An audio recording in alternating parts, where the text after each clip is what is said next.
desde River, desde Anaheim, California, El Salvador, claro, Colombia, Honduras, República Dominicana, México, Argentina, Ecuador, Nicaragua, Venezuela, ya dije México, Perú, Chile, República Dominicana, otra de México. Arriba, arriba, arriba, que no afloje, que no afloje. Esto está ocurriendo aquí en River, desde el avivamiento de la calle Broadway. Bendecidos para bendecir, que Dios les bendiga a todos. Nicaragua, Venezuela, Guatemala, todos, Perú, Cuba, USA. Que ese aplauso sea el mayor aplauso para recibir a África, Asia, América, Oceanía, Europa. Tomen asiento, gente. Que Dios te bendiga. Buenos días, buenas tardes, buenas noches. Aquí ya hemos cantado, hemos adorado, hemos levantado un corazón sincero ante el Señor. Y ahora es el momento donde nos conectamos, porque esto sí es para todo el mundo. Bueno, el resto también, para los que presencian esta experiencia y están desde primera hora. Pero hay una parte que conectamos al resto del mundo desde la pandemia, que venimos haciéndolo desde la pandemia. Parece que pasó hace mucho, pero fueron hace poco menos de 5 años atrás. Y estamos conectados para hacer de bendición a todo sitio. Y antes de transmitirte lo que creo Dios puso en mi corazón, quiero mostrarte algo que sucedió esta vez en mi país. Mostramos siempre cosas de África, de México, de Colombia. Esta vez le toca a mi querida Argentina. Yo tenía en mi corazón hacer algo por mi colegio de la infancia, el colegio donde cursé la escuela primaria, donde tengo buenos recuerdos. Mal o bien, con bullying o no, tengo buenos recuerdos. Y entonces hicimos lo imposible para llegar al colegio, para visitarlo. Nos comunicamos desde el intendente, lo que se llama acá alcalde, con los maestros, con los directores. Y fue duro porque nos costó tratar de ayudar. Yo quiero creer que nosotros entendimos mal, no quiero creer de que haya gente a la que uno quiere ayudar y no quiere, ¿no? O pone palos a la rueda. Yo sé que nosotros somos los torpes que no supimos entender y porque no quiero creer que haya gente interesada en el medio, que no nos deje ayudar y que nos pidan el dinero en vez de la ayuda. Yo quiero creer que no, y estoy seguro que fue un malentendido. La cosa es que se complicó. Estoy hablando de mi colegio, y entonces estuvimos 6 meses yendo. Queremos ayudar, y ¿qué busca Dante Gebel con esto? No busque nada, quiere ayudar. Junto con River queremos bendecir, poner un colegio enorme, porque el colegio está como la mayoría de los colegios en nuestra América Latina, o sea, lindos, y queríamos ponerlo a tono. Pero bueno, una persona, otra persona, no fue realmente difícil. Yo estoy casi convencido que nuestra gente, la gente de River que fue allí, no entendió, porque si no, uno habría que pensar de que ponen palos a la rueda o no nos dejan ayudar, y no creo que eso pase. No creo. Creo que no nos entendieron bien. Entonces, ya nos van a entender. No obstante, queríamos seguir ayudando igual. Entonces me dicen, hay otro colegio, que este no es el que yo estudié, sino que es otro colegio que está un poco más lejos del que yo fui cuando niño, que es en Mar del Plata, la ciudad balnearia por excelencia de la costa atlántica bonaerense. Y queríamos mostrar, y lo vamos a hacer en El Salvador, en México, en Cuba lo estamos haciendo, cómo con relativamente poco dinero se puede cambiar totalmente la forma de educar a nuestros chicos. Cuando un chico tiene un entorno lindo para estudiar, lindo digo hermoseado, pintado al menos, digno, con baños dignos, uno aprende mucho más que cuando está en un lugar paupérrimo, en un lugar que no tiene ayuda ni del Estado, ni ayuda privada. Entonces, independientemente de los gobiernos, de los partidos, de la oposición, del oficialismo, creo que uno puede ayudar a que la próxima generación sea mucho más educada que estas de ahora, que podamos tener hijos, nietos que tengan mayor educación, que fundamentalmente tengan el acceso a la cultura, y eso los va a hacer, le va a dar salidas laborales, le va a dar más futuro, y creo que esto es iglesia también. Somos River, van a ver lo que hizo tu semilla, lo que hizo nuestra semilla, esta vez en un colegio, no es el mío, es otro, pero al cabo todos los niños merecen esta educación. Mar del Plata. Pero la realidad es que son un montón de escuelas en Mar del Plata, entiendo todo, pero es un problema. La secundaria transita toda la adolescencia, así que condición y potencia. La adolescencia, que es el a dónde me dirijo el día de mañana, la transitan acá. Son 6 años de secundaria obligatoria que condicionan a su vida. Y cuando no hay familia atrás, la escuela tiene que estar.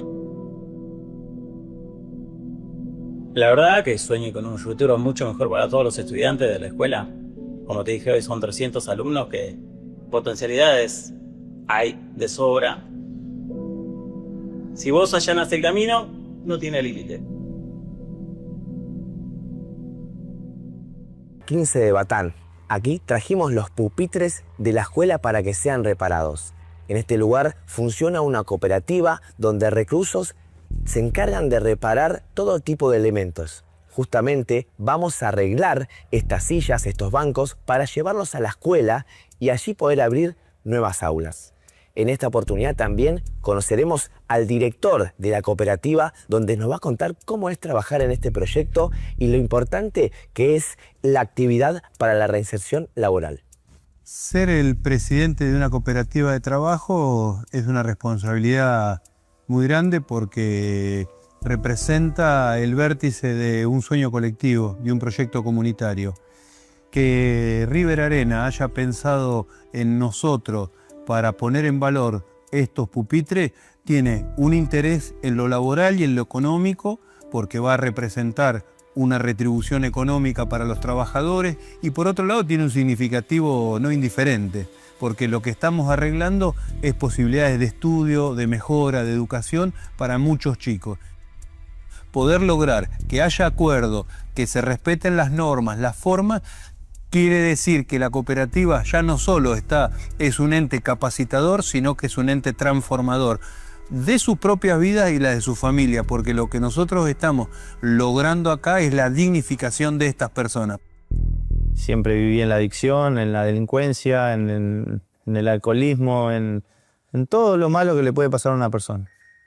Y poder apoyar y ayudar y aportar desde el trabajo con la reparación de un mobiliario para que un chico estudie es muy significativo para nosotros, porque es también un poco devolverle a la sociedad lo que le quitamos. Y hoy me encuentro en una versión hermosa.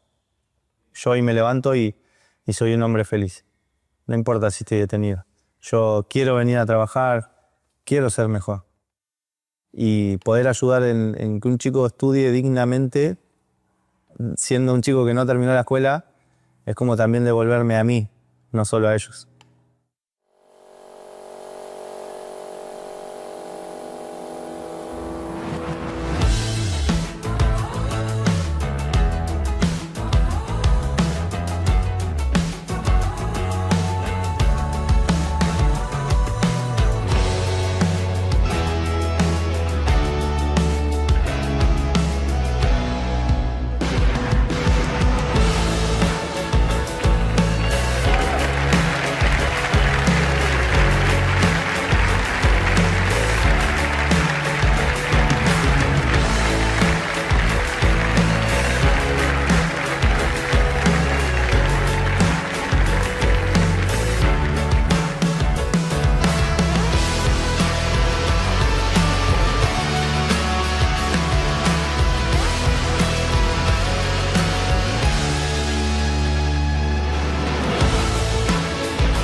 Estamos felices de poder haber logrado este cambio en esta institución. Sabemos que cientos de chicos van a disfrutar de instalaciones nuevas, de pupitres nuevos, pintura, electricidad, seguridad, y todo es gracias a este ejército humanitario que es River Arena.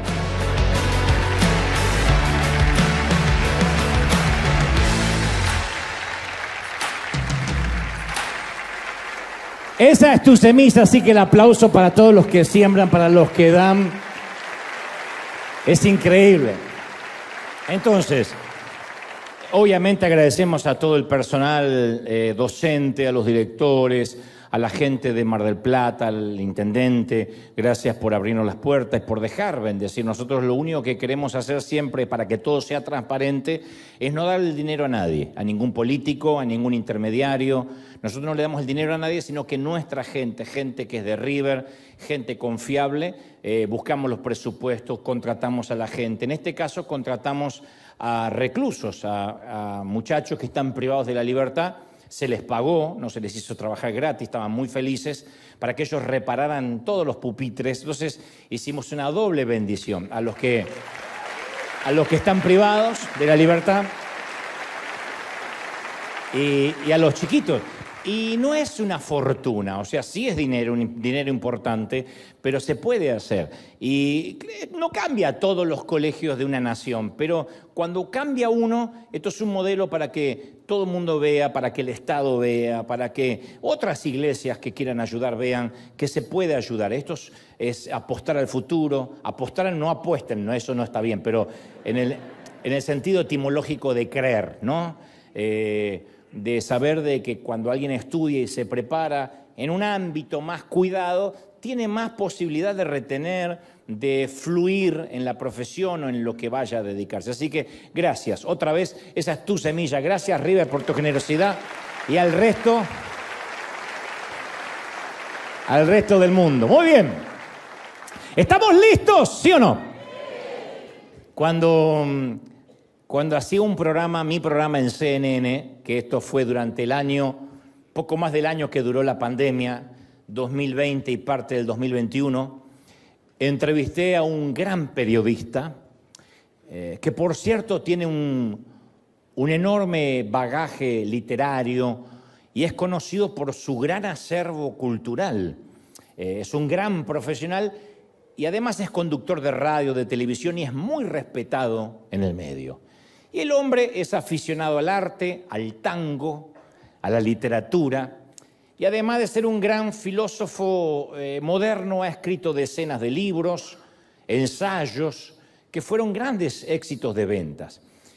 Él se define a sí mismo como agnóstico, que no es lo mismo que ateo, agnóstico, que tal como lo describe la RAE, la Real Academia Española, no afirma la existencia o la inexistencia de Dios y no tiene una opinión concluyente de Dios porque considera que no hay evidencia suficiente ni para afirmar ni para negar la existencia de Dios.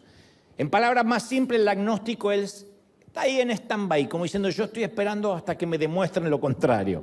Ni cree ni deja de creer. Y desde aquella primera entrevista entablamos una linda amistad.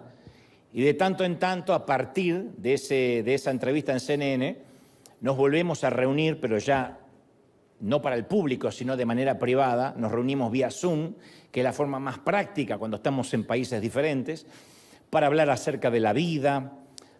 Hasta tuvo la gentileza el hombre de ir a verme a mi conferencia cuando comenzó el tour presidente en el Luna Park en Buenos Aires hace como poco más de 2 años y medio. Y aunque él afirma que casi está convencido que no existe Dios porque nadie se lo ha podido demostrar, hasta tanto, insisto, alguien lo convenza de lo contrario, tenemos entre ambos charlas muy apasionadas hablamos sobre Freud, sobre Marcial, Shakespeare, Wilde, Neruda, Benedetti, el gran Gabo, Gabriel García Márquez. Y con él yo me desasné y conocí a grandes filósofos porque él es un gran lector de filósofos, Sócrates, Platón, menciona siempre a Aristóteles, Epicuro, Sartre, Tales de Mileto, que para mí eran chino básico antes de conocerlo a él. Y también, obviamente, hablamos de mi fe en Jesucristo. Yo lo escucho hablar de sus filósofos y cuando yo puedo meter algún bocadillo, hablo de Jesucristo. Y él con mucho respeto, porque él no le falta el respeto a mis creencias, ni a Dios, ni a Jesucristo, no lo descarta. Y siempre luego de esas pláticas, que por cierto, insisto, son muy profundas, ambos concluimos en cuánto nos falta aprender y que no tenemos todas las respuestas. De hecho, yo le dije, si tú que estudiaste tanto dices que no tiene todas las respuestas que queda para mí, me dices que no, ningún hombre tiene todas las respuestas. Y uno de los halagos que él suele hacerme con frecuencia es: me fascina hablar contigo o con vos, porque no tienes miedo de perder tu rinconcito de la verdad. No estás agazapado en tu verdad absoluta y siempre estás abierto a sostener un debate inteligente. Porque no cortamos la plática viendo quién tuvo más razón. O si yo lo pude convertir al cristianismo o si él me pudo convertir al ateísmo. No estamos en una puja de intelectualidad o de poder. Obviamente, en términos académicos, yo estoy mucho más limitado que mi amigo. Si yo le llego a contar un día que no terminé la escuela secundaria, se termina el Zoom. Pero él destaca mi valentía intelectual, así lo dice, para admitir mi ignorancia en muchas cosas. Él dice, hay que tener mucha valentía intelectual para decir, de esto no sé. Y especialmente proveniendo de un argentino. Porque los argentinos sabemos todo. Un taxista argentino sabe lo que pasa en la NASA, siempre. Entonces, cuando este periodista y autor me hace preguntas, tengo que admitir que los cristianos no lo sabemos todo. No sé, le dije, no sé por qué hay niños con leucemia, no sé.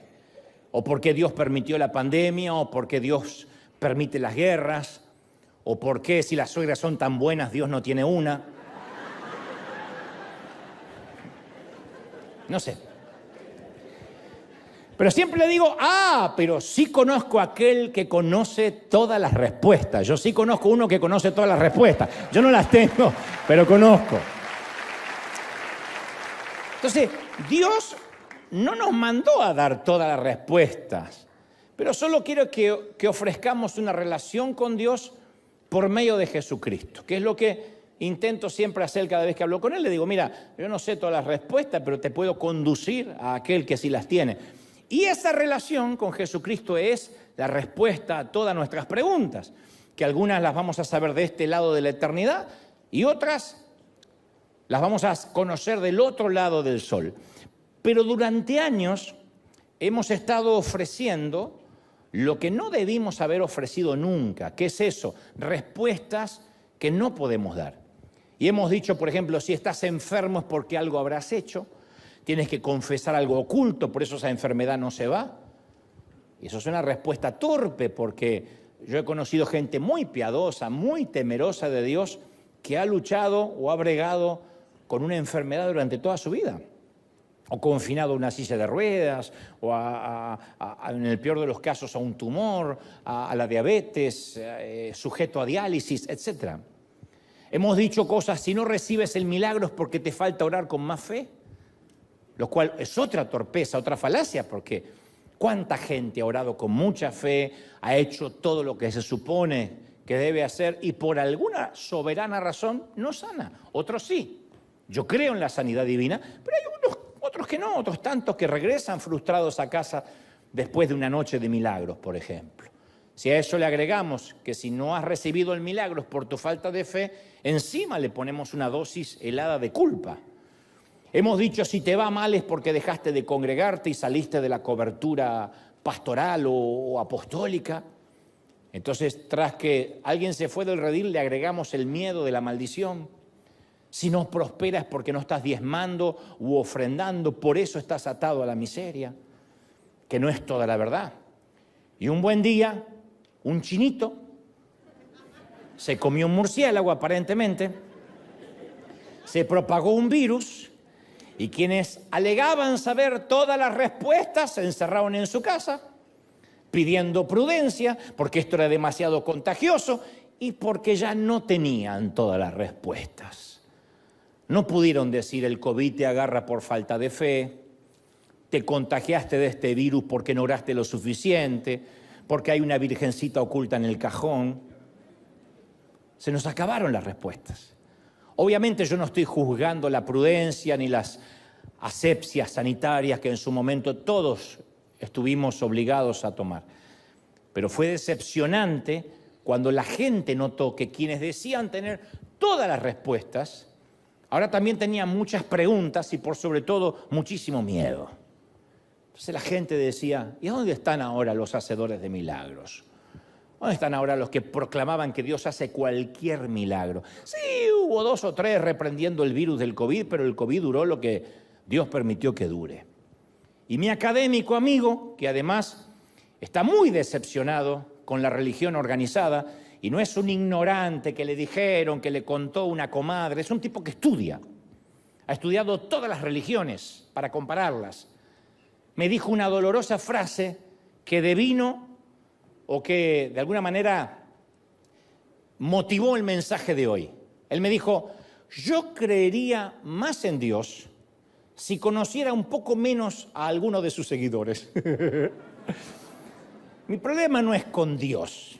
Y cuando hablo de sus seguidores incluyo a todos, la Iglesia Católica, la Iglesia Protestante. Dijo, mi problema son algunos rabinos, algunos curas y algunos pastores. Y los filigreses, por supuesto, de cada grey, ¿no? Entonces, en ese entonces me di cuenta que este gran periodista no está solo en su frustración, no está solo en su desencanto. Hay mucha gente que no quiere saber nada de Dios debido a que alguno de nosotros, cristianos, consciente o inconscientemente, lo vacunamos contra ese mismo Dios que pregonamos. La religión vacuna a la gente contra Dios. Y como suelo explicar a menudo, y repito una vez más, las vacunas están hechas con el mismo virus atenuado al que se quiere combatir. Y ese anticuerpo recibe el nombre de inmunización. En palabras simples, para combatir el sarampión, nos dan una dosis pequeñísima de sarampión. Eso genera el anticuerpo. Entonces, cuando el ateo recibe una dosis exagerada de nuestras doctrinas y una dosis muy atenuada, muy pequeña de un Dios real, se inmuniza contra Dios. Va a la Iglesia Católica y no encuentra a Dios. Va a la Iglesia Evangélica y no encuentra a Dios. Entra a una sinagoga y no encuentra a Dios. Se encuentra con religiones, con ritos, con doctrinas, con lo que hay que hacer y lo que hay que dejar de hacer. Pero mi amigo, el periodista, insisto, no está solo en su desilusión. En los últimos años, y especialmente luego de la temida pandemia, mucha gente se alejó de Dios y desertó de su fe a causa de sentirse decepcionado con otros cristianos o con la iglesia. Nunca ha habido un exilio tan grande de creyentes como fue luego de la pandemia. Mucha gente nunca más regresó. De hecho, aquí mismo en River hay gente que nunca jamás volvimos a ver. Se renovó, yo creo que más del 60% de la congregación. Hay gente que no regresó. Hay de los que podemos pensar de que quizás fue que se acostumbraron al streaming, se acostumbraron al domingo a hacer otras actividades, percibieron de que las amenazas de que les caería fuego del cielo por no congregarse no eran reales, decidieron irse a otro sitio, no lo sé. Pero hubo un exilio, un éxodo, que terminó obviamente en un exilio, un éxodo gigantesco tras la pandemia. Hay una enorme diáspora de creyentes que ya no se congregan, que no se sienten cómodos, que se sienten decepcionados, y las razones por las cuales han decidido alejarse varían entre, por ejemplo, cuando más necesité de mi líder o cuando más necesité la contención de la iglesia, ni siquiera se preocuparon por mí. Solo estaban interesados en mi ofrenda o en mi diezmo.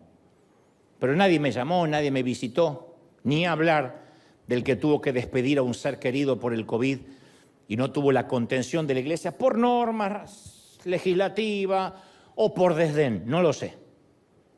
Otros dicen, cuando me enteré que mi pastor tuvo problemas morales, o ni siquiera problemas morales, problemas en su matrimonio, yo ya no pude confiar en el Dios que él predicaba.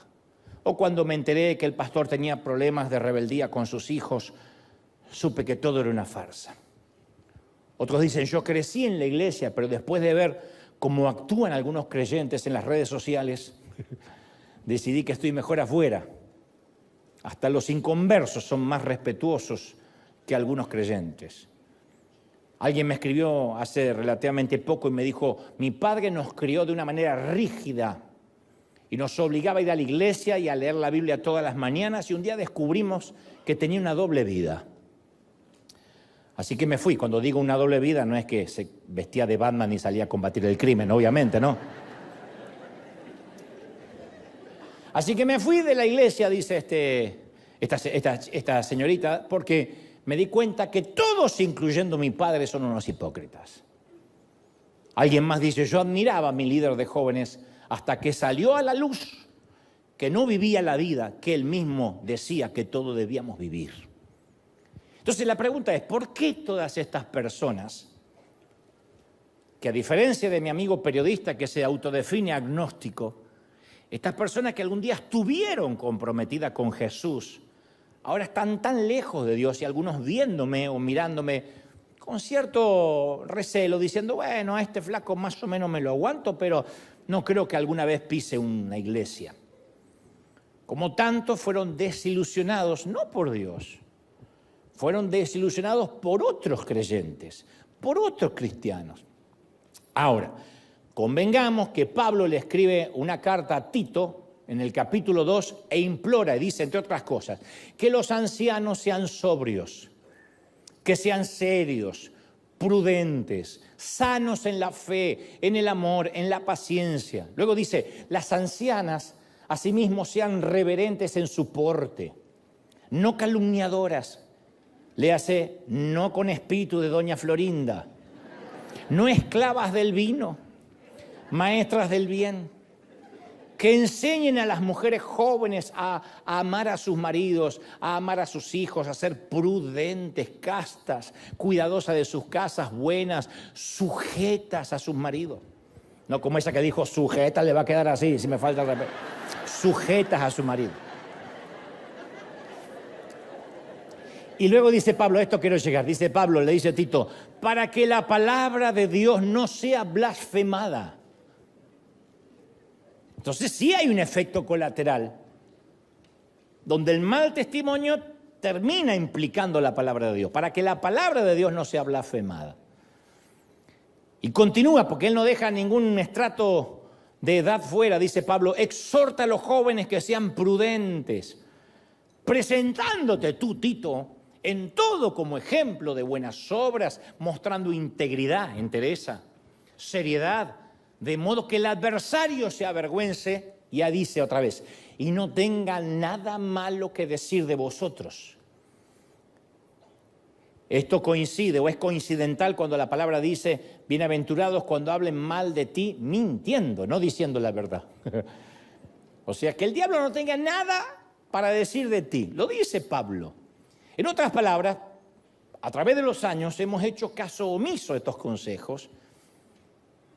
Y es por esa razón que mucha gente todos los días se aleja más de Dios, porque nos miran a nosotros y nosotros vamos a ser la única Biblia que algunos lean en toda la vida. Nuestros vecinos, la única Biblia que van a leer es nuestro comportamiento, si sacamos la basura correctamente, si saludamos. La única Biblia que van a leer algunos compañeros de trabajo es nuestra llegada temprano, nuestra ida cuando tengamos que irnos, nuestra manera de tratar a las autoridades. Somos una Biblia andante para mucha gente, un testimonio andante. Pero este mensaje no se trata de testimonio, lo que quiero hoy avanzar es en esto. Tenemos que estar conscientes que en lugar de ser conocidos por nuestro amor, en esto conocerán que sois mis discípulos, que os améis unos a los otros, dijo el Señor. Así nos mandó, es un mandamiento. Tenemos que estar conscientes que en lugar de ser conocidos por nuestro amor, sus seguidores, hoy en día somos más conocidos por todo lo que odiamos, por todo lo que desaprobamos, por todo aquello a lo que nos oponemos. Y nos conocen como críticos, segregacionistas, odiosos a veces. Es el común denominador. Esta no es una mentira del diablo. Esto es lo que hemos mostrado en los últimos años y más con la pululación de las redes sociales. La red social es la punta del iceberg, es apenas lo que se ve, hay mucho más debajo. Jesús nos mandó a amar a nuestros enemigos, pero algunos creen que pecado es lo que se hace y no lo que se escribe. Hay gente que considera que pecado es todo aquello que tiene que ver con lo que hago y no con lo que escribo o digo. Digo, tratando de buscar una explicación por qué hay tanta impunidad e inmunidad en las redes, donde tantos cristianos atacan con odio y sin piedad al que piensa diferente, con odio. vas a arder en el infierno, pero no solo a mí, a todo el mundo, a cualquier predicador, a cualquiera, vas a arder en el infierno, hijo de Satanás, hijo de Belcebú, perro. A mí me dicen perro mudo. Y eso que hablo, Jesús nos enseñó a ser pacificadores, pacificadores. Pero cuando uno sabe que hay un grupo de cristianos que van a protestar a una plaza pública en cualquier país en contra del aborto o contra el matrimonio igualitario o contra la inclusión de género, vamos a ver un grupo que expresa un antagonismo visceral, que gritan, que reprenden demonios, y si se le para a alguien que defiende el aborto enfrente, la atacan con todo tipo de epítetos o palabrotas descalificativas. Jesús dijo que aquel que esté libre de pecado puede tirar una piedra, el que esté puro, impoluto. Pero nos consta que hay ministerios completos que se dedican a desenmascarar gente, según ellos, a arrojar piedras a cualquiera que se atreva a pensar diferente.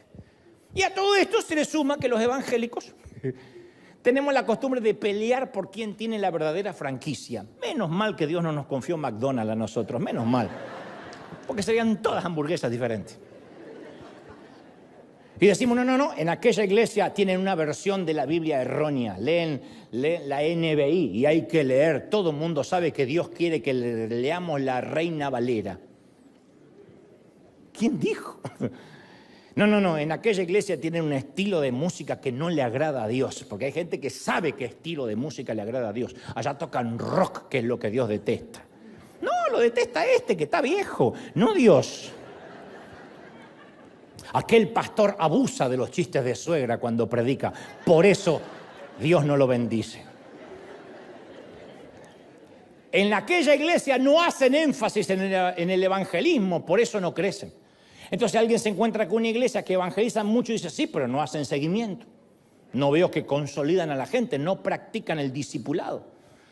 Que por cierto, esos expertos en hacer iglesia suelen ser los mismos que no conocen el nombre del vecino inconverso que vive al lado. Y como le dijo Pablo a Tito, todo esto le da a un mundo escéptico o agnóstico como mi amigo periodista, más municiones, más armas para usar en contra del cuerpo de Cristo. Y dicen frases dolorosas como, yo conocería más a Dios si conociera un poco menos a sus seguidores. Ahora, yo no quiero hablar mal de los seguidores porque todos somos seguidores de Cristo. Pero no obstante, este es el punto. Posiblemente seas parte de ese enorme grupo de desilusionados por la iglesia. Entonces quiero decirte que no estás solo. A Jesús tampoco le gustaba que la gente dijera una cosa y viviera otra. De hecho, lo confrontaba, le molestaba bastante y por eso lo confrontaba cuando él veía esa gente que nos desilusiona a nosotros, también lo desilusionaba a Jesús.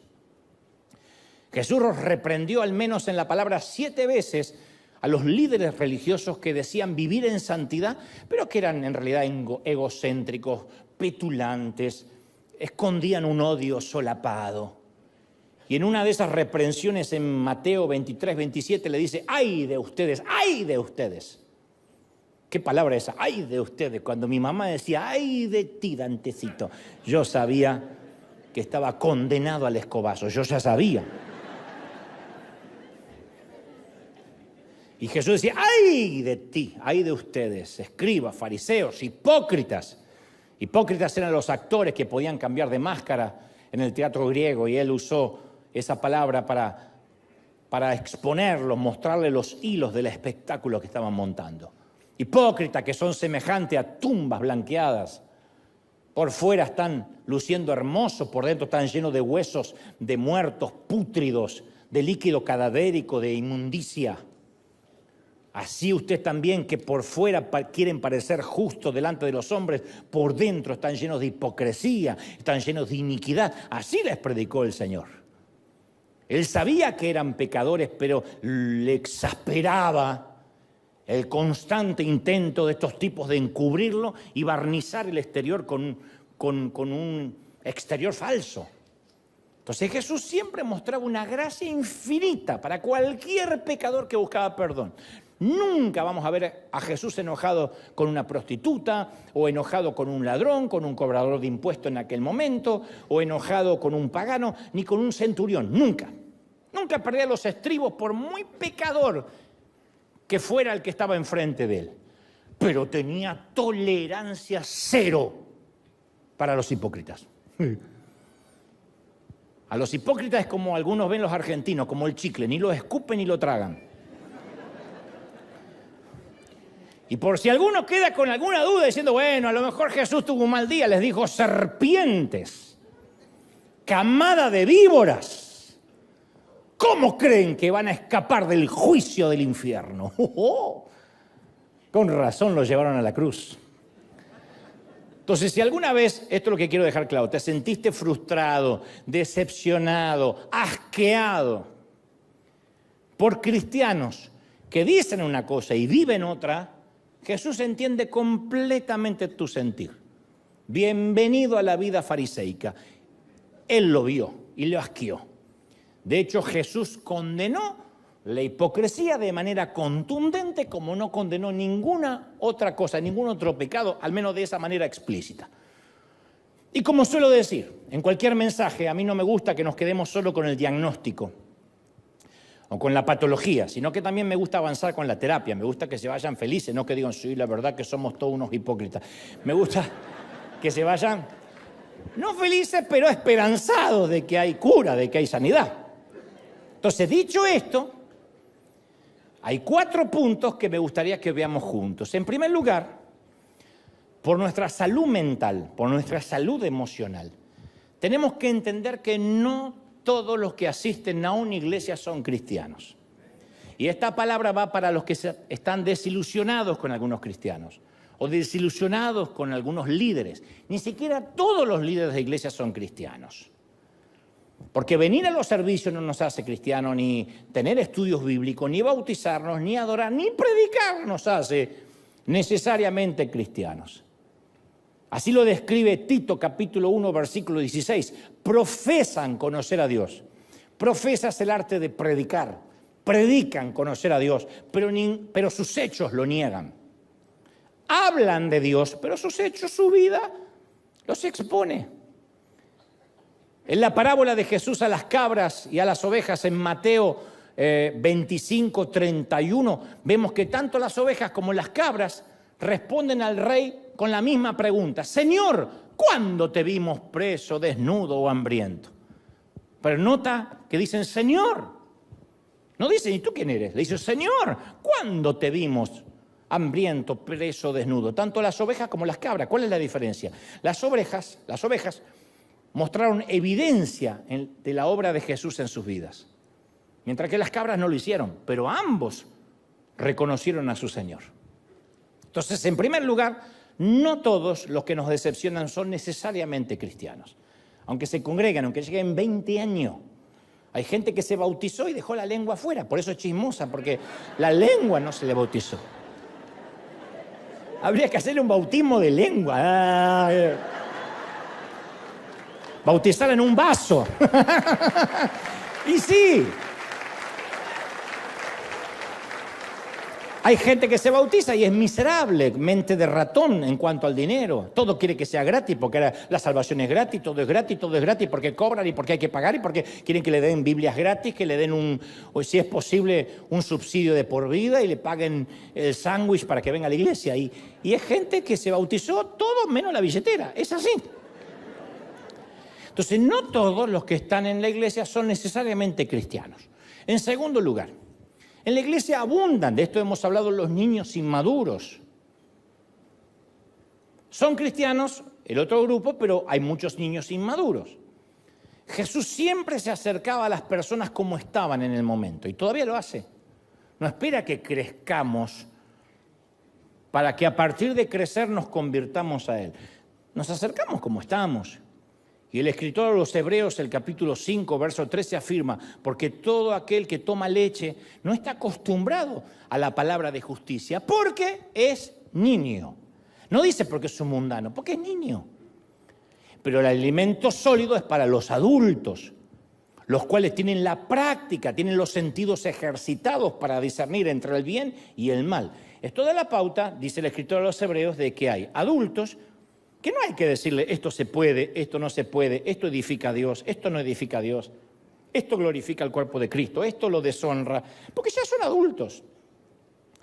Y hay niños que hay que decirle todo porque son niños, todavía no tienen el discernimiento.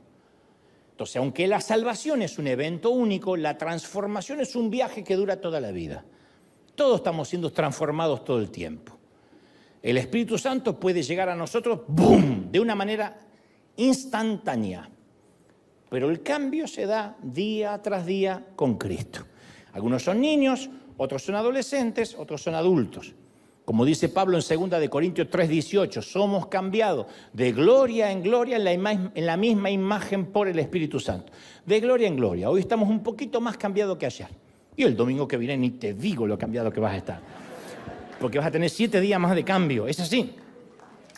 Entonces, mientras que algunos... mientras que algunos están madurando, otros viven también en un estado de anorexia, de raquitismo espiritual. Algunos ni toman leche, toman calostro. Que irónicamente, esos que toman leche, o calostro, que es la primera sustancia que la mamá segrega parecida a la leche para el bebé, esos que más critican, esos niños son los que más critican, suelen ser los más críticos, los más despiadados. Tengo base para esto. En defensa de ellos, tenemos que comprender de que detrás de cada crítica hostil siempre hay temas emocionales no resueltos. No hay una adultez sana detrás. Eso proviene de la inseguridad del infantilismo espiritual, la falta de desarrollo de la madurez. Es un patrón que no falla. Hasta el propio Sigmund Freud, lo hablábamos con este amigo periodista, definió esto como proyección, que es un mecanismo de defensa psicológico en el que una persona atribuye sus propios pensamientos, sus propios sentimientos, sus propios comportamientos a otra persona.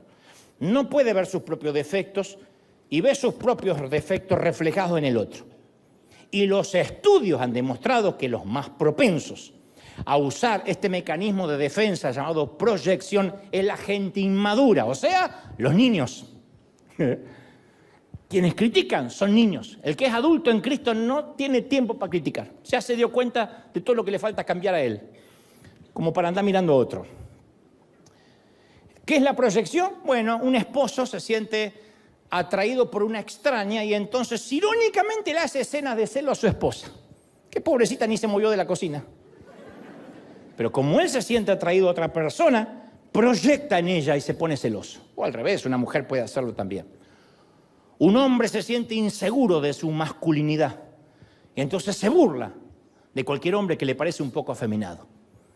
Proyecta en otro su peor miedo. Para que no hagan chistes. Una mujer critica a su hija por interrumpirla mientras habla. ¡Siempre me interrumpe!, le dice a la hija, cuando es ella la que interrumpe a todo el mundo. Es la madre la que no deja hablar. Una amiga te acusa de que eres narcisista y de que todo pasa por ti, cuando ella es en realidad la que piensa que todo el universo gira a su alrededor. ¿No te causa gracia cuando alguien te dice, ¡ay, qué narcisista eres! Y dice, no tienes espejo, desgraciada, de verdad no te mira. En esa misma línea de pensamiento, siempre que un cristiano critica a alguien de manera despiadada, es porque inconscientemente se refleja en quien está criticando. El acusar al otro está tratando de esconder sus propias transgresiones. Siempre, no falla. Es psicológico y es espiritual. Muéstrame a un líder que se empeña en levantar la bandera de la moral, que siempre está levantando la bandera de la moral. No digo que no haya que predicar el buen testimonio, pero hay alguien siempre que está levantando la bandera de la moralidad, buscando el pecado mínimo en el otro, que generalmente expone a su propia familia como modelo de vida. Aprendan cómo es un matrimonio, así se crían los hijos.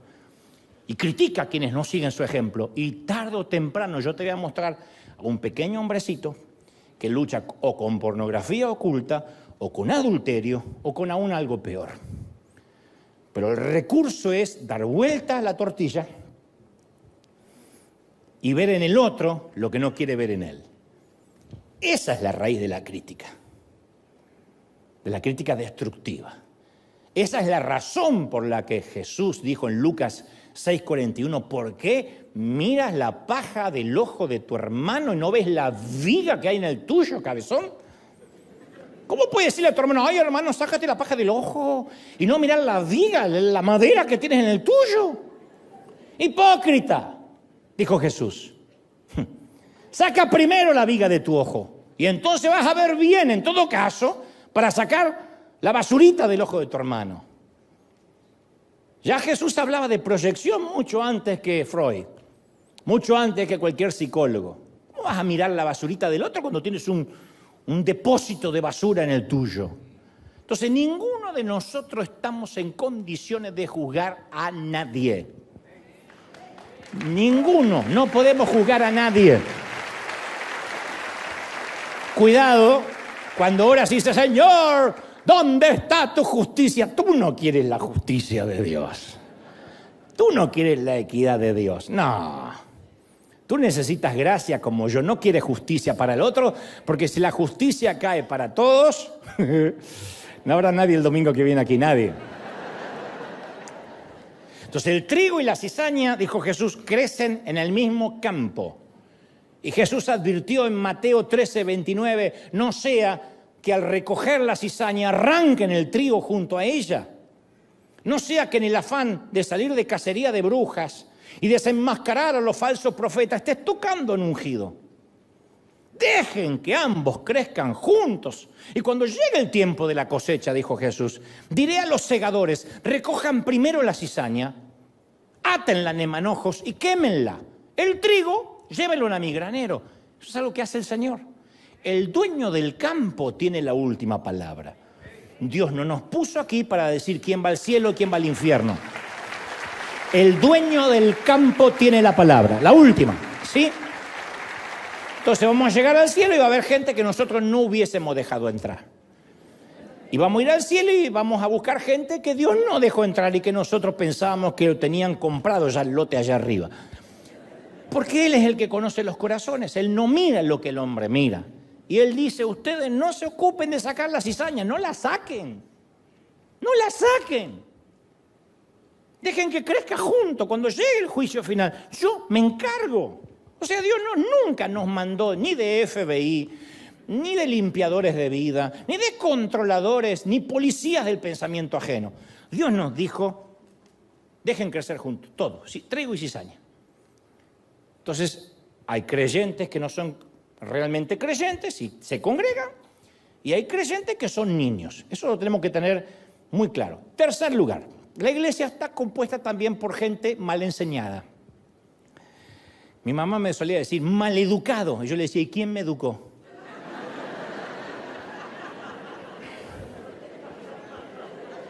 El insulto era para ella, no para mí.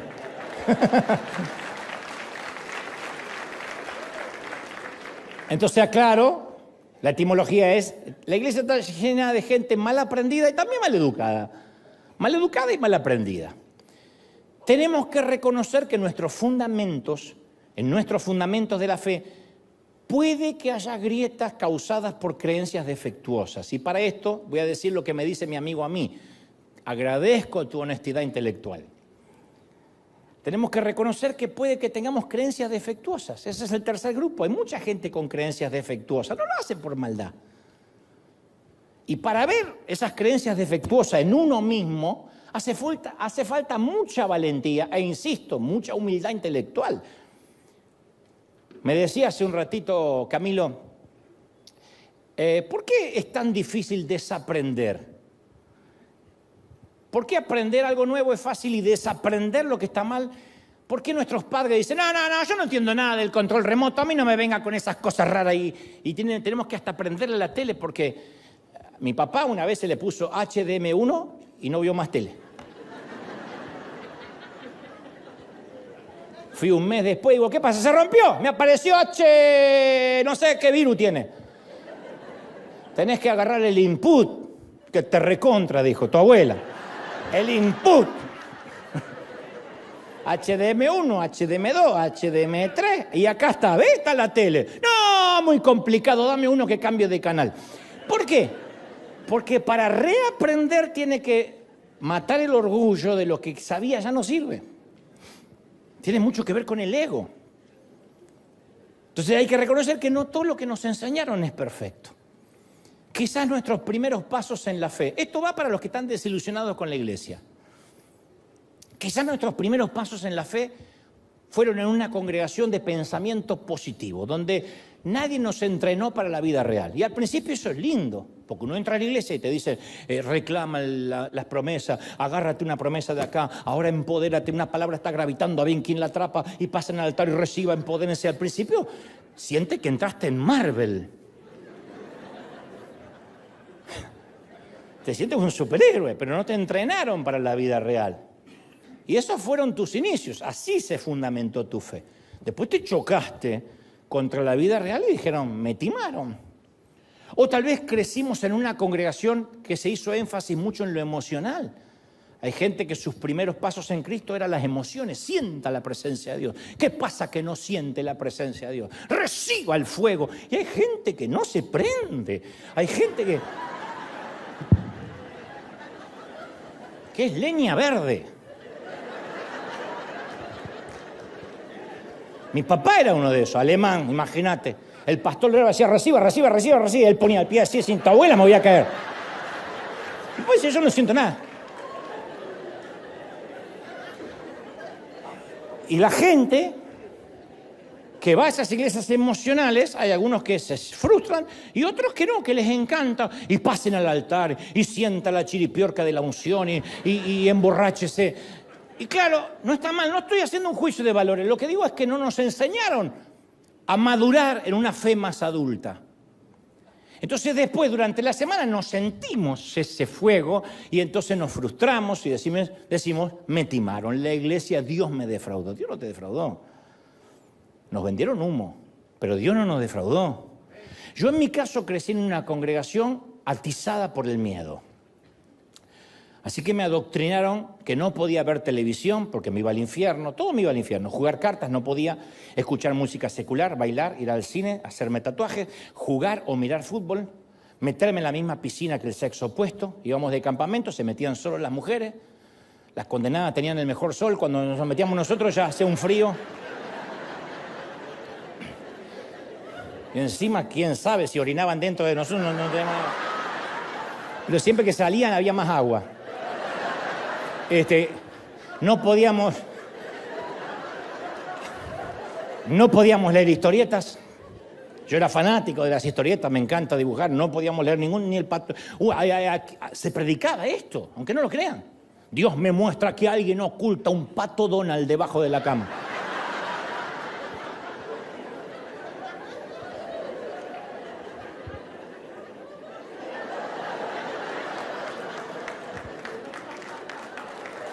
Así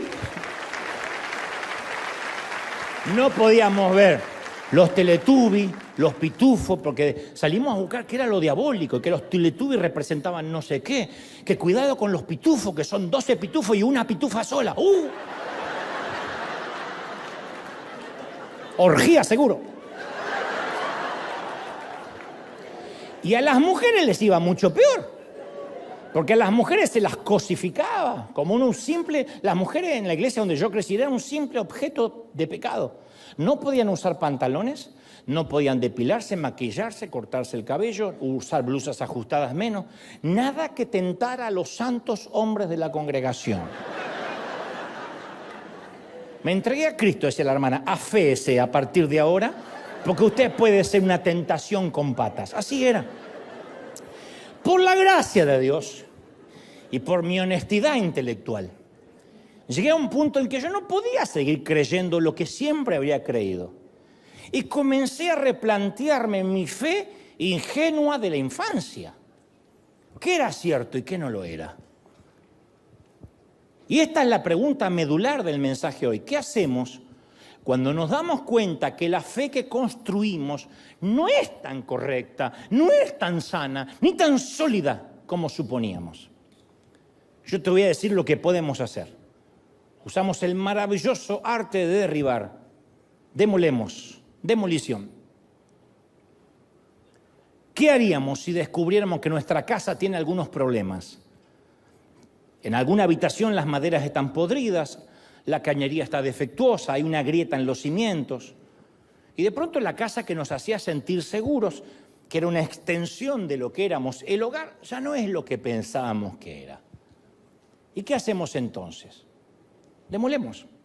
No toda la casa, pero la parte que hay que demoler para reedificar. Volver a empezar no es fracasar. Volver a empezar no es qué pérdida de tiempo, no.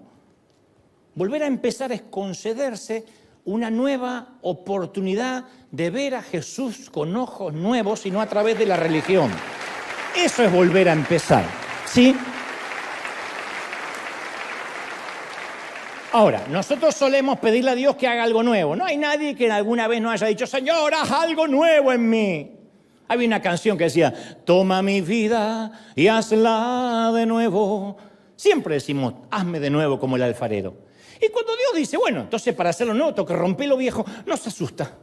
No, pero tampoco rompas lo viejo. Entonces, solo porque seamos cristianos no significa que no tengamos que actualizar, refinanciar nuestra ingesta de fe. Si uno no refinancia el tipo de alimentación que recibimos, vamos a morir antes de tiempo. Es como querer hacer un viaje largo con un combustible mediocre. Hoy en día no nos podemos alimentar como nos alimentaban nuestros padres. Y a ver si coincidimos. Mi mamá, todo era pobreza en casa, todo tenía que durar. Con el mismo aceite se freía todo el mes. Mi mamá decía, saca el aceite de freír. El aceite de freír no era un frasco que decía aceite para freír. Era el aceite que habíamos freído 34 días. Era alquitrán, algo negro. Metías la carne y la carne decía, no, por favor, así.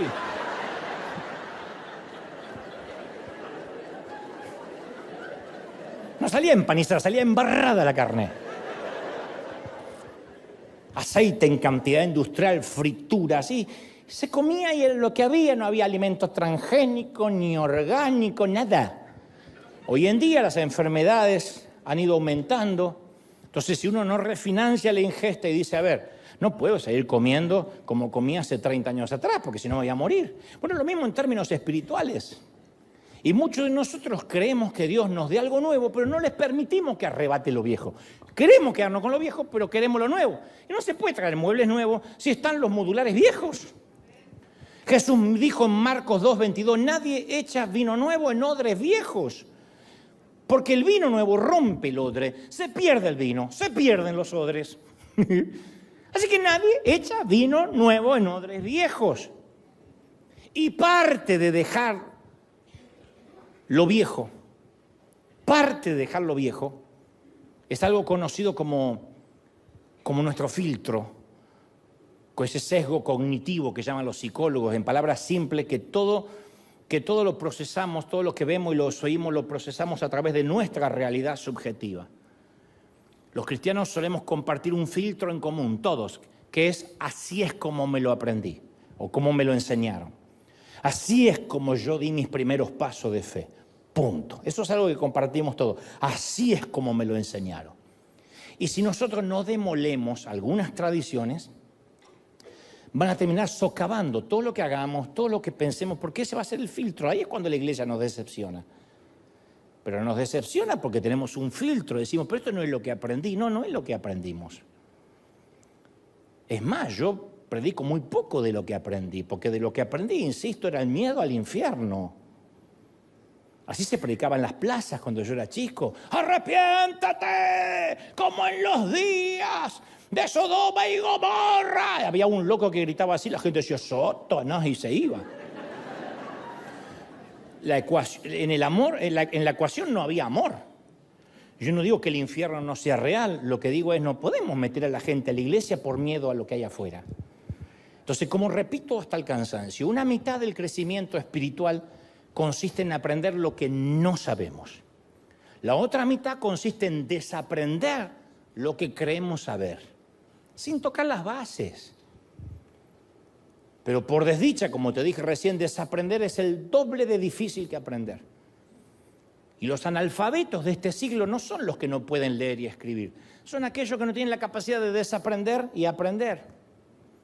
Hay cosas que con mi edad, yo no soy un viejo de 90, yo ya no llego. Tu abuela, ya vas a querer tener... Your grandmother. Hay cosas a las cuales yo ya no llego.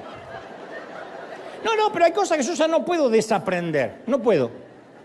En términos de la vida, no en términos de la Biblia. Hay cosas que ya tienen que ver con mi edad. Me cuesta ver ciertas películas actuales porque no las entiendo, y no es que necesariamente son películas torpes o idiotas, es que a lo mejor yo estoy acostumbrado a otro tipo de cinematografía. Tengo recuerdos del recuerdo. A veces cometo el error de decir, quiero que vean esta película que está buenísima, que de chiquito, y a los 10 minutos me da vergüenza de lo que veía cuando yo era chiquito. Pero una vez que uno quiere aprender algo, ya no quiere desaprenderlo. Una vez que creemos algo, ya no queremos no creerlo. Entonces es más difícil sacar de la mente viejos pensamientos que poner pensamientos nuevos. Y ese es el desafío que enfrentó Jesús. Si uno analiza las enseñanzas de Jesús, vamos a ver que su objetivo principal era la demolición. El sermón de la montaña fue demoler y demoler y demoler. Demoler el viejo aprendizaje. Ustedes han oído que se dijo, mas yo digo. ¡Ay! Terrible. Estaba diciendo, derribemos creencias incorrectas para construir nuevas creencias que son verdad. Estaba desinstalando conceptos viejos con verdades nuevas.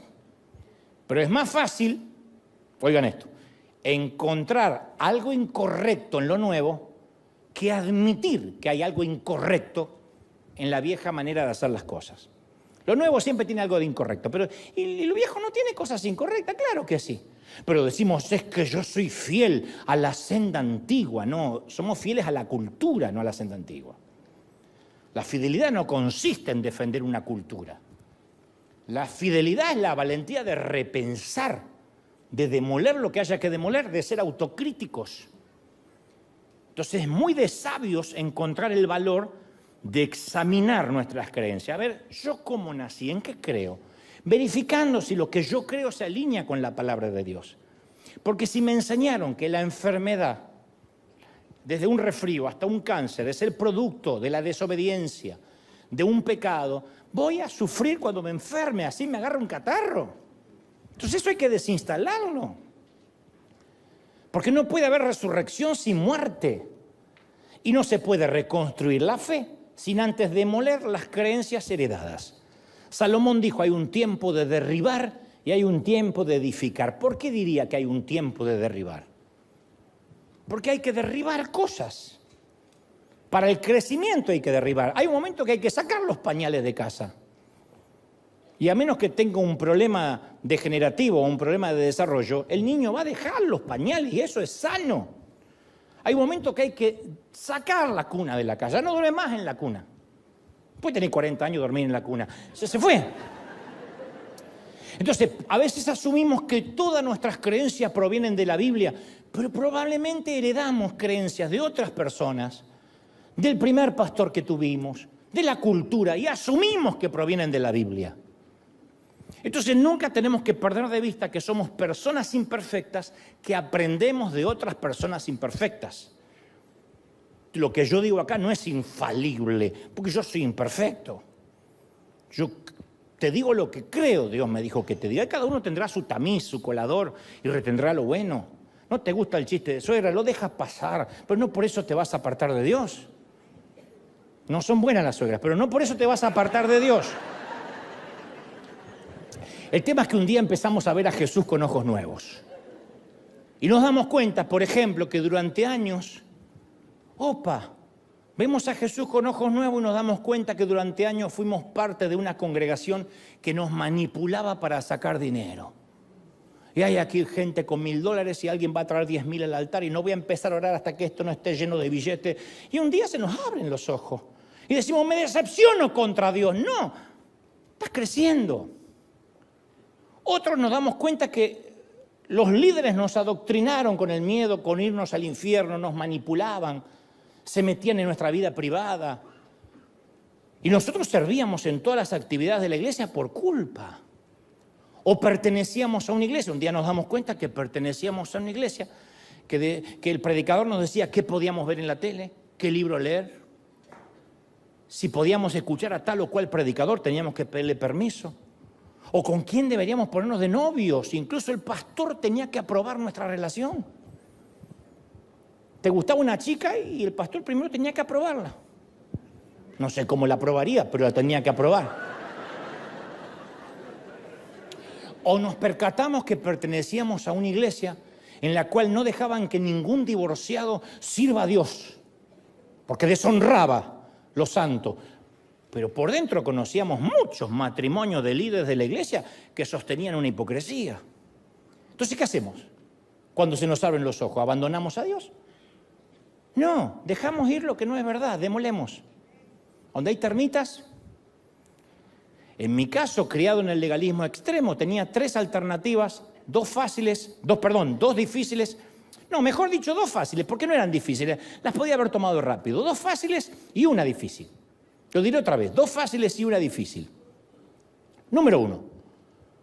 Pude haberme apartado de la iglesia cuando abrí los ojos, alegando que el evangelio me decepcionó, como hacen tantos. No me congrego más porque te manipulan con el miedo. Eso es lo que pude haber hecho, era fácil. Número 2, pude haberme transformado en un líder resentido. Y hoy sería uno de esos predicadores que arrojan veneno desde el púlpito y mandan a la gente al infierno, porque así es como crecí y así es como enseño. Y número 3, que es lo que Dios me ayudó a hacer y fue más difícil, demolí lo viejo y construí una fe nueva, más fuerte, basada no en lo que mis padres creían, ni en lo que me enseñó la iglesia de la infancia, sino en lo que dice la Biblia. Y me deshice de lo tóxico del moho y empecé a ver a Jesús de vuelta. ¿Es maravilloso, sí o no?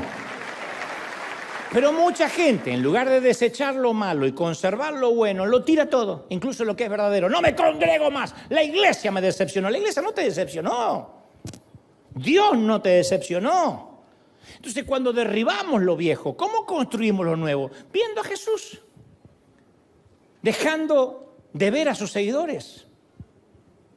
Le dije a mi periodista amigo inconverso, tu problema es que miras mucho a los seguidores y poco a Dios. ¿Y cómo uno mira a Dios? Bueno, es como cuando armamos un rompecabezas y no sabemos por dónde empezar. ¿Qué hacemos? Miramos la imagen de la caja y eso nos ayuda a entender cómo encajan las piezas. Generalmente damos vuelta a la caja y está la imagen. Jesús es la imagen de la caja y a través de él entendemos todo lo que hay en la Biblia y vamos encajando las piezas. En Juan 14:8, Felipe le dijo, Señor, muéstranos al Padre y quedaremos felices. Y Jesús le dijo, he estado con ustedes todo este tiempo y no saben quién soy. El que me vio a mí, vio al Padre.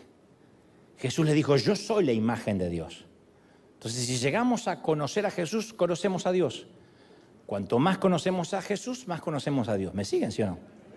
Cuando observamos la vida de Jesús, nos damos cuenta que era asombroso en su carácter, en su amor, en su comprensión, la forma que trataba a la gente con gracia, con ternura, el modo que veía al peor de los pecadores. Ahí está todo, cómo era Jesús, así es Dios.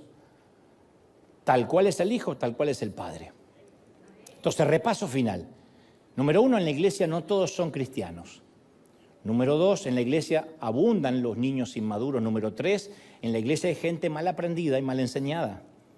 Y acaso lo más importante, en la iglesia, cuarto, todos estamos en proceso y somos imperfectos, todos. Sí de qua non, todos, ¿sí? ¿Ven? Para ser claro, ya no son ellos, ya no son los otros, somos nosotros. Y aunque cada vez es cierto, nos parecemos más a Jesús, a veces seguimos cayendo en pecado. Pecados más groseros, menos groseros, todos los pecados miden igual para el Señor. El homicida y el chismoso. ¿Amamos genuinamente a Jesús? Sí, pero en un momento de debilidad podemos decir alguna mentira para salir del paso o una palabrota. A veces traicionamos a alguien, sí. Segunda de Corintios 4:6 dice que Dios ha hecho brillar su luz en nuestros corazones, pero tenemos este tesoro en vasos de barro. Y los Salmos 103:14 dice, Él sabe que somos débiles, porque sabe que fuimos formados del polvo y somos polvo. Entonces, por muy maduros que seamos, somos vulnerables. Y si alguien dice, no, yo no lo soy, eres más vulnerable todavía. Porque Proverbios 16:18 dice que la soberbia precede la caída. Entonces todos nos vamos a decepcionar unos a otros. Y aquel que diga, gloria a Dios que a mí la iglesia nunca me decepcionó, ya te vas a decepcionar, falta poquito. ¿Me vas a decepcionar a mí? Sí, cuando encuentres a un pastor mejor, cuando cambies de destino, cuando diga me voy del Estado porque conseguí un trabajo mejor, cuando decidas creer que Marcos Witt es más simpático que yo. Ay, por lo menos él canta. Sí, pero no es tan elegante. ¿Ven?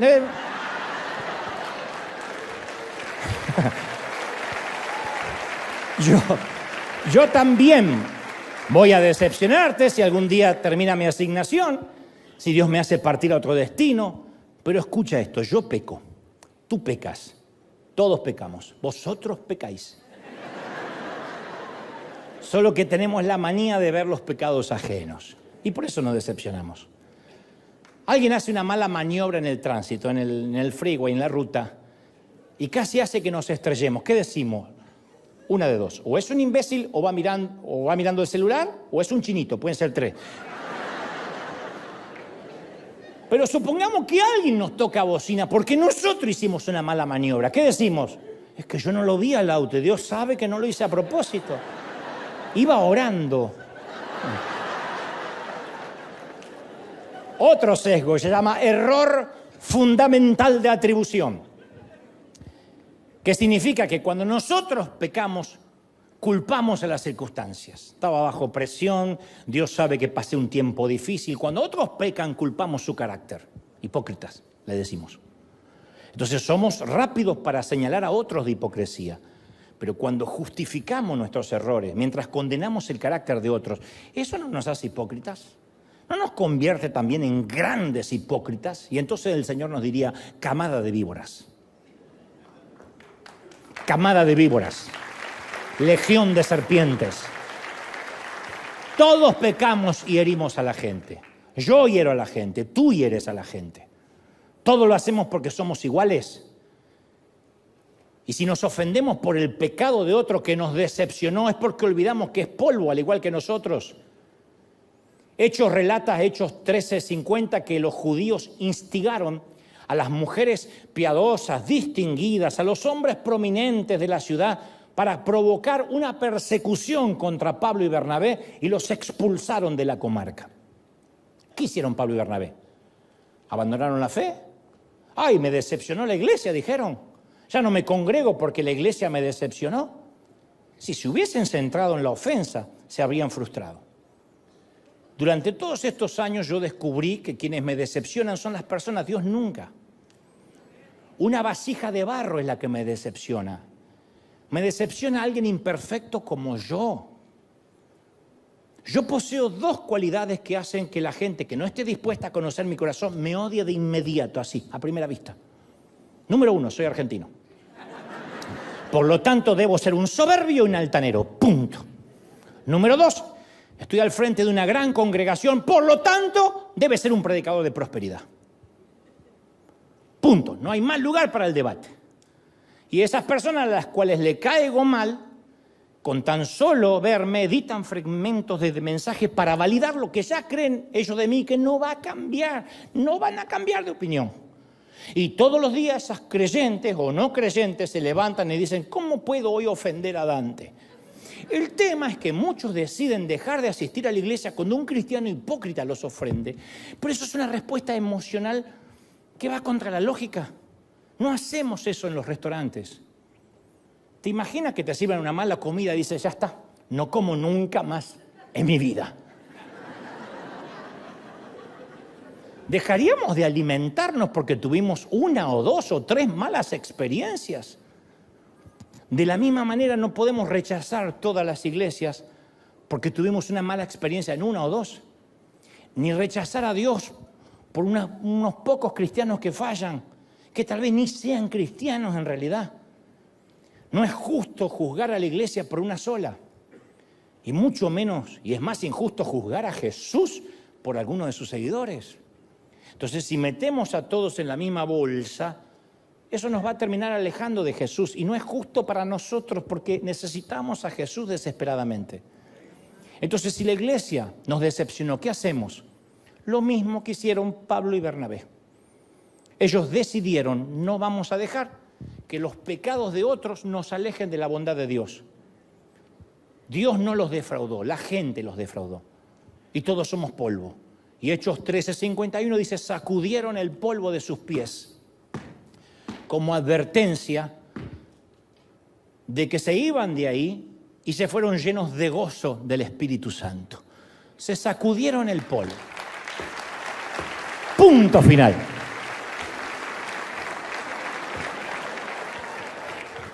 Yo no estoy minimizando el hecho de que te hayan lastimado.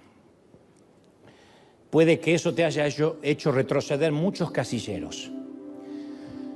Puede que te haya costado muchos años, que te haya robado la inocencia, que te haya causado profundo dolor. La gente puede ser muy cruel. El dolor puede ser insoportable. Pero Dios quiere que sigas adelante y mejores.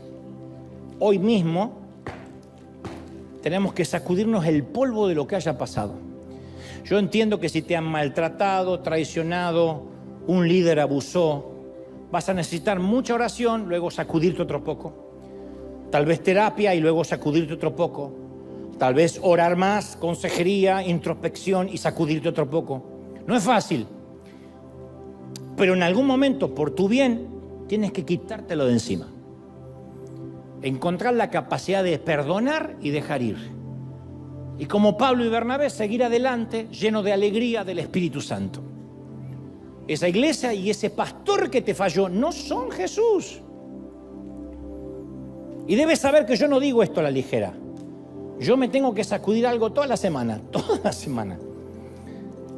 Yo entiendo que la mayor queja contra la iglesia es que está llena de personas hipócritas y de fariseos con mente cerrada. Yo quiero creer que eso no es cierto. Pero las peores heridas que he experimentado han venido de personas hipócritas y fariseos con mente cerrada. Por eso te entiendo. Y quiero decirte, si alguna vez fuiste herido por la iglesia o alguien hipócrita que asiste a ella, lo lamento. I'm so sorry. Lo siento porque la gente que viene a la iglesia no actúa siempre correctamente. Algunas personas vienen a la iglesia, dicen una cosa y viven otra. Eso ha sido desde el principio de los tiempos. Algunos líderes abusan de su poder y manipulan. Algunos cristianos pueden ser arrogantes, duros, hipócritas, poco amables, faltos de amor. Es decepcionante porque eso no representa a Jesús. Eso no honra a Dios. Y no hay excusa para ello. I'm sorry, lo lamento. De verdad lamento que alguien que dijo ser cristiano te haya causado tanto dolor. Y en total transparencia, como pastor o como líder, a veces pierdo la paciencia y también caigo en el orgullo. También a veces puedo ser crítico y juzgador. A veces me enfoco más en tener razón que mostrar amor. Y cuando eso sucede, hiero a la gente y lo lamento, perdón. Pero yo voy a preguntarte algo. Si fuiste lastimado por la gente y eso te llevó a perder tu fe en Jesús, ¿no es posible que tu fe estuviera puesta en la gente en lugar de haber sido puesta en Jesús? ¿No será que confiaste más en una persona imperfecta en lugar de confiar en un Salvador perfecto? Yo puedo animarte hoy a que pongas tus ojos en Jesús y nunca te va a decepcionar. Las personas pueden fallarte, Jesús no. Nunca, jamás.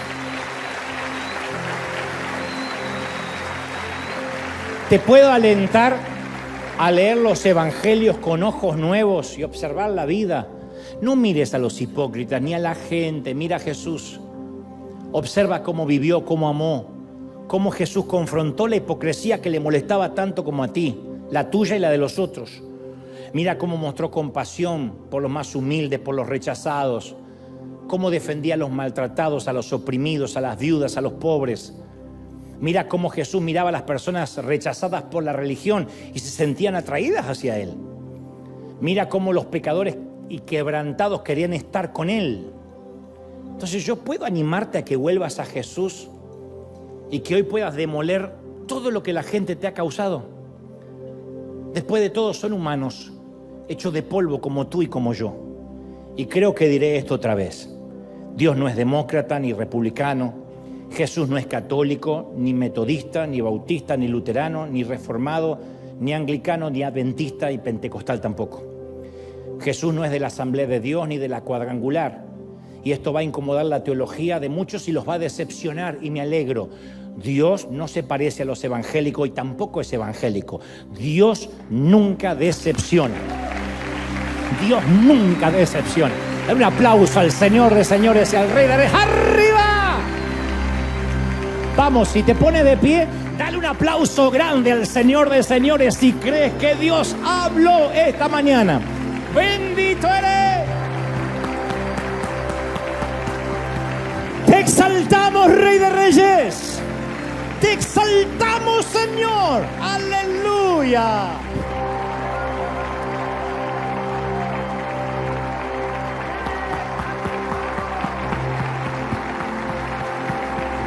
Vamos, vamos, vamos, vamos, celebra. El Rey nunca se ha movido de su trono. Nunca se ha movido de su trono. El Rey está ahí. ¡Aleluya! ¡Eja! ¡Qué lindo! Si puedes levantar tus manos al cielo conmigo, Señor, gracias. He transmitido lo que creo me has dicho que diga. He tratado de no contaminar el menú, lo que has preparado como santo chef para que hoy nos alimentemos. Solo lo he traído a la mesa de los comensales. Pero yo te ruego que hoy todos podamos usar el maravilloso arte de derribar, demoler lo que nos sirve. Dios nos está mostrando dónde hay moho, dónde hay termitas, donde hay cañerías que no funcionan y hay partes de nuestras vidas y nuestras creencias que tenemos que demoler. Demuele. Pero no te contamines con el cuerpo de Cristo, no juzguemos. Yo tuve que entender que en todo caso la religión me había decepcionado, pero nunca Dios. Él siempre estuvo ahí.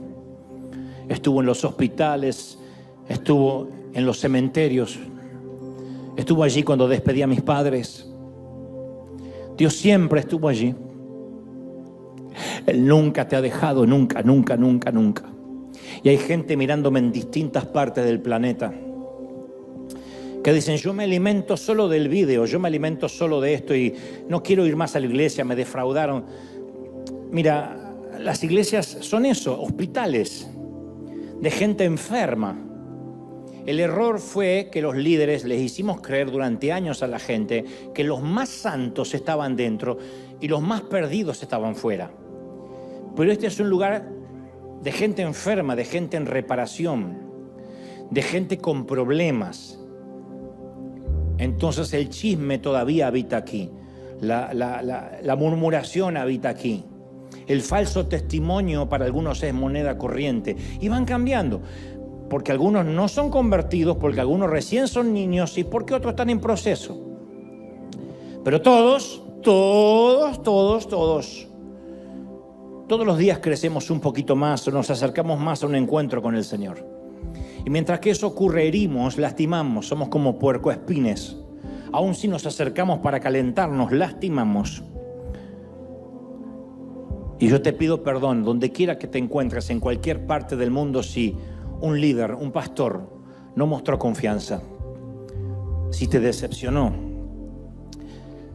si te quitó tu dinero, si te manipuló, si un día dijo una cosa y al día siguiente otra, si cometió el pecado del nepotismo y de priorizar sus hijos, su familia por encima de la congregación, si te hartaste de los que flexibilizaban la palabra para justificar un deseo egoísta, qué sé yo, tantos pecados, yo tengo otros tantos. pero pido perdón para que puedas tú sanar tu corazón y decir, Señor, tú no me has defraudado. Fue el hombre que falló. Fueron los imperfectos. Fue el tesoro en vasos de barro.